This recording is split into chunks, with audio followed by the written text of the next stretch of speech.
Hello students. So today we are going to study about the models of training.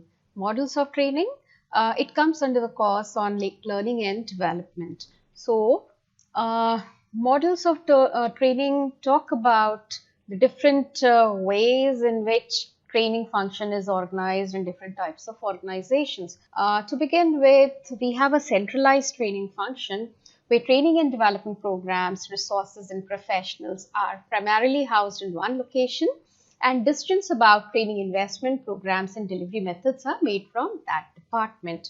And similarly, we also have a decentralized training where you can say that the training decisions, resources, etc. are located in specific locations, or you can say specific offices, and both have their own pros and cons. So when we are talking about centralized training, the pros are that there will be standardization of the content, the type, the delivery method in training.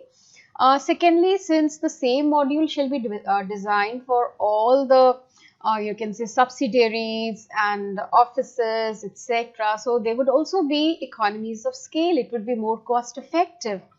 And the central or the headquarters, they would have a control over what kind of training is to be imparted, who is going to impart that, what should be the content. So that is controlled by the headquarters. And similarly, since it would require lesser number of trainers, so they would invest in high quality trainers. So quality of trainers shall also be better in case of centralized training. And similarly, data which is collected as part of training would also be centralized.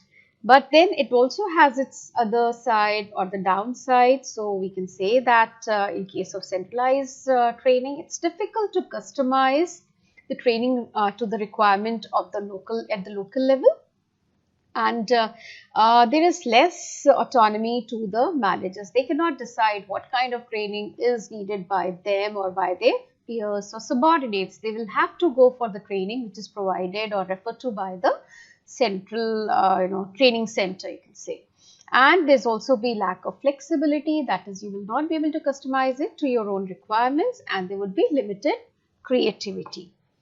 So when we come to the different models of training, we'll be discussing about the 5 models: the faculty model, the customer model, matrix model, corporate university model, and outsourcing of the training function. Faculty model, it looks just like the structure of a college, which is headed by a director.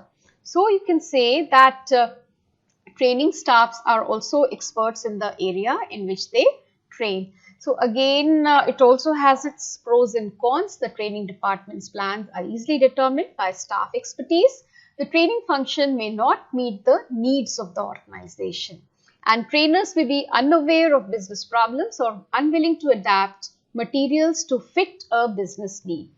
You can since these it's like an institute or a college, so it would also comprise of faculty who have expertise in their own area. So they would be more focusing on their expertise rather than what is needed by the organization. Similarly, we have customer model, which is almost opposite of the faculty model. So here it is responsible for the training needs of one division or function of the company. Here training programs are developed more in line with the particular needs of a business group rather than expertise of the training staff. And trainers are expected to be aware of business needs and to update courses and content to reflect them.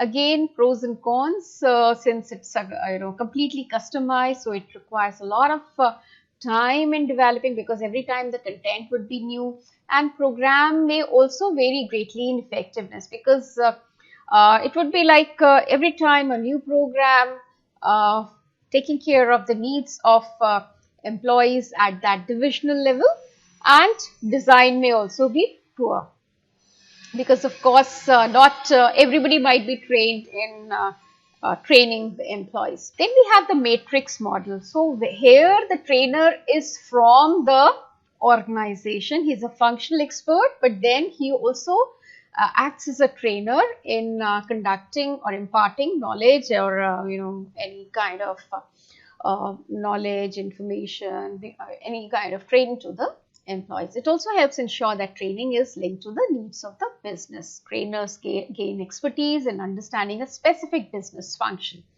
So, trainers will also have more time demands and conflicts because they report to two different managers. So, again, so just imagine a situation that is a person is doing well in the quality department of an organization. So, he is roped in by the training center to design, develop or deliver a program on quality to the employees, other employees. So, he has the expertise, he knows it better, so he can deliver it. But then at the same time, there might be issues like, the person might not be a good trainer. He might have the content, he might have the expertise, but he might not be good in training people. So here it is important that the trainers that you choose, they should be willing, not only willing, but they also have an ability to be a good trainer, and otherwise also they might be sent in to train the trainer program to develop their skills. Then we have the corporate university model. So many organizations have their own, corporate universities. It started with GE. GE has the first university to train its employees, and the client groups include not only employees and managers but also stakeholders which are outside the company. It might include colleges, university, high school, etc. So, corporate university has their own faculty, but sometimes they also outsource faculty from other universities, colleges, etc. This wider range of programs and courses other than in models. And then in other models, and important here, the difference is that they also emphasize the importance of culture and values in the organization, and it centralizes training to make sure that the best practices used in one unit are disseminated all across. And it controls cost by consistency in policies and training practices.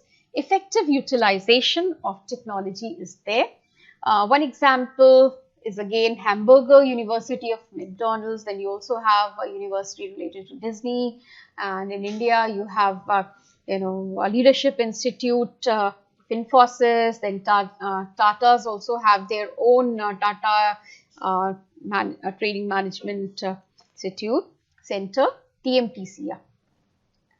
One example here which I am giving you is of ONGC Academy. So it is located, the headquarters in Dehradun, as well as regional training institutes at other locations. So apart from regular in-house training programs, various management development programs are also organized in association with the best management institutes of the country to keep the executives updated with latest management philosophies and concepts. And other HR initiatives like mentoring and coaching to nurture and groom fresh talent who join the company. And they also have their assessment development centers to test the managerial faculty of the experienced lot and prepare them to assume higher responsibilities in the future.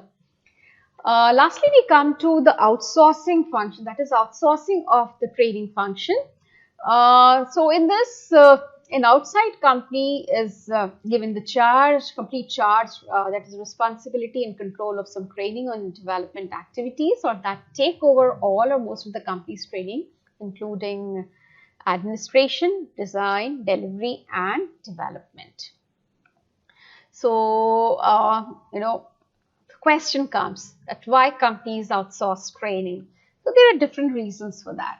The most, you can say, the basic reason is that it saves cost because they don't have to invest in infrastructure, which might incur a lot of cost, especially in case of startups, which don't have a huge budget for training. So it's easier for them to outsource the training function. Similarly, all kind of expertise might not be there in the training department or within the organization. So it's, you have the flexibility to choose the different,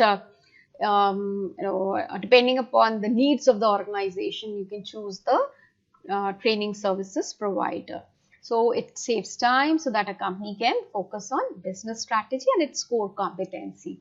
There's an improvement in compliance and accuracy in training mandated to comply with the federal, state or local rules, and lack of capability within the company to meet learning demands, as I had discussed, and the desire to access best training practices is there.